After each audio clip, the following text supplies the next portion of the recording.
महत्त्वाची अपडेट, मंत्रालयातील कॅन्टीनची स्वच्छता करण्यास आता सुरुवात झालेली आहे। एफडी कडून झालेल्या कारवाईनंतर स्वच्छतेचा हा मुद्दा हायकोर्टात गेला होता।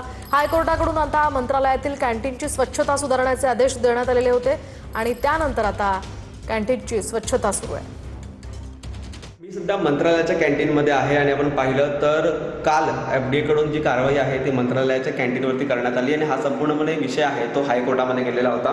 त्यानंतर हायकोर्टाचे वकील या ठिकाणी उपस्थित राहून या मंत्रालयाच्या कॅन्टीनची संपूर्णपणे स्वच्छता आहे त्याचं तपासणी आहे ती केलेली होती। त्यानंतर सुनावणी पार पडली आणि मंगळवारपर्यंत त्यांना पुढची वेळ देण्यात आलेली आहे जी सुधारणा आहे ती करण्यासाठी। त्यासाठी आता मंत्रालयाच्या कॅन्टीनमध्ये आतमध्ये संपूर्णपणे स्वच्छता सुरू असल्याचं आपल्याला पाहायला मिळालं। आतमध्ये आता कोणालाही सोडण्यात येत नाहीये, फक्त मंत्रालयातील उपहारगृहातील जे कर्मचारी आहेत त्यांच्याकडून ही स्वच्छता आहे ती करून घेण्यात येत आहे आणि जर ही स्वच्छता पुन्हा जर कोर्टाला दिसली नाही तर पुन्हा एकदा या ठिकाणी कारवाई होण्याची देखील शक्यता आहे। परंतु सध्या मंत्रालयाच्या कॅन्टीनला ही नोटीस आहे ती दिल्याची माहिती आहे ती मिळते आणि कोर्टाकडून ही नोटीस दिल्याच्या नंतर सुधारणा करण्याची संधी आहे ती मंत्रालयाच्या कॅन्टीनला देण्यात आलेली आहे। निखिल चव्हाण, मराठी।